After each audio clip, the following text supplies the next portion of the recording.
السلام علیکم ورحمۃ اللہ وبرکاتہ۔ الحمدللہ وحدہ والصلاۃ والسلام علی رسول اللہ۔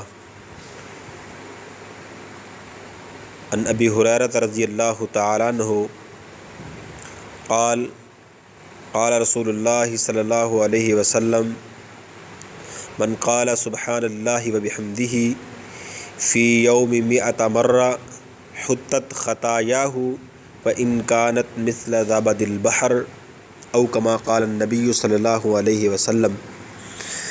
سیدنا ابی ہریرہ رضی اللہ تعالی عنہ سے روایت ہے، وہ بیان کرتے ہیں کہ رسول اللہ صلی اللہ علیہ وسلم نے فرمایا کہ جو شخص ایک دن میں 100 مرتبہ یہ کلمات کہتا ہے سبحان اللہ وبحمدہ، تو اللہ تعالیٰ اس کے عوض میں اس کو کیا عطا کرتے ہیں، اس کا اجر کیا ملتا ہے۔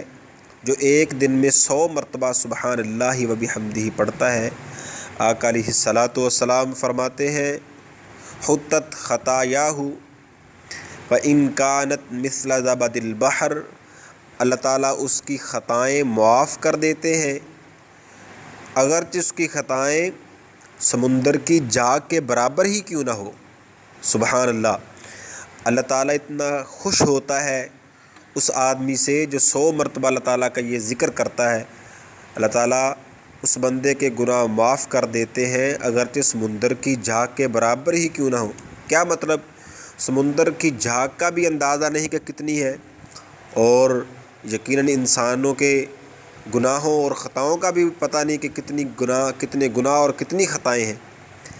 تو اللہ تعالیٰ سے دعا ہے کہ اللہ تعالیٰ ہم کو یہ کلمات 100 مرتبہ ایک دن میں یا اس سے زیادہ پڑھنے کی توفیق عطا فرمائے۔ وما توفیق الا باللہ۔